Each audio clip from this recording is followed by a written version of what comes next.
Hey guys, it's your girl K2. Welcome again to another exciting episode of Living Your Dreams. So today I want us to quickly talk about raising quick cash to start up, a small scale business. So yeah, a lot of times, you hear a lot of people say, "Oh, I have an idea. I want to do something. I don't know how to go about it. I don't have the finances. I don't have a sponsor. I don't have an investor. Blah blah blah. Lots of excuses." And I'm here thinking, do you have a phone? You know where I'm going, right? So yeah, if you have a phone, sell it.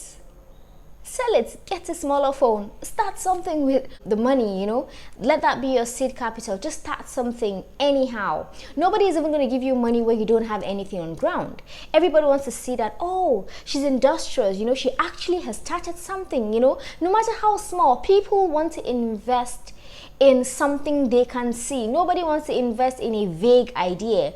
Yes, you might believe so much in this idea and it's going to work. Then go ahead and show us that it's going to work by putting in your money. Okay?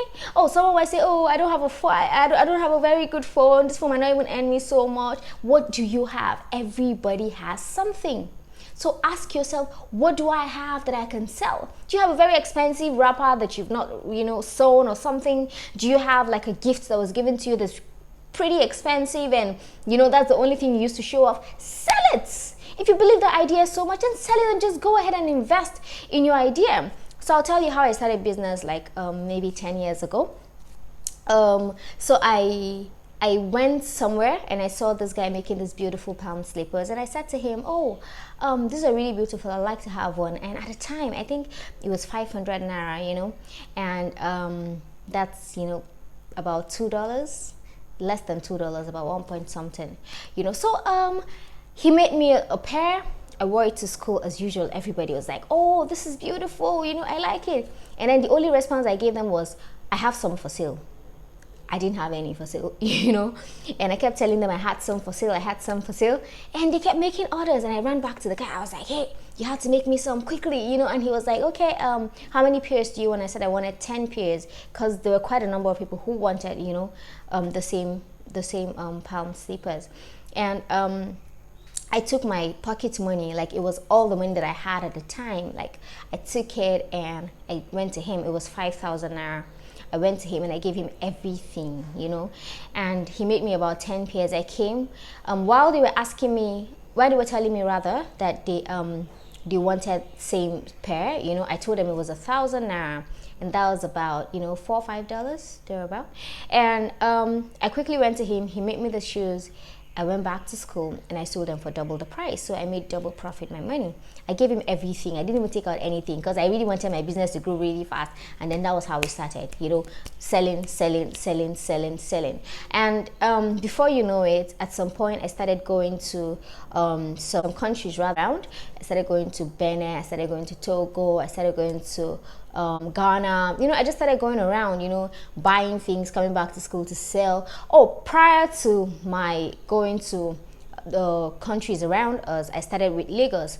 I remember days I would leave school at night, go to the bus station, enter the bus, get to Lagos, purchase things, get to Lagos in the morning. Of course, I slept throughout the trip. Purchase things, leave the market, say about 4 or 5, head up to the bus station, take another night bus back to school, and nobody even knows that I was away for some time. They're like, how nobody really noticed that you were, because you literally left in the night, so people will think you're in your room and you're back by morning, and it's like, "Oh, where did you go?" And they don't even know. They just know that, oh, there are things. In fact, that time in school, my room was always packed. I had things. I remember when there was any festive period, like maybe Valentine or someone's birthday, you hear students tell her, "Go to Kitura's room. She has something. She'll definitely have something for you." It was amazing. And after I started doing Lagos, Kano, then I started doing Togo, Benin, Cotonou. Before I left the university, I had a boutique. I had staff. Then I started a side business that was it was a poultry business because I was interested in poultry farming, farming. I had another staff who was taking care of those birds, you know, and I started going to Dubai. Look, it just went whew, right. So the only thing literally stopping you is in your head, is your mind. There are no limitations in life. The most important thing is to take the first step. Just begin.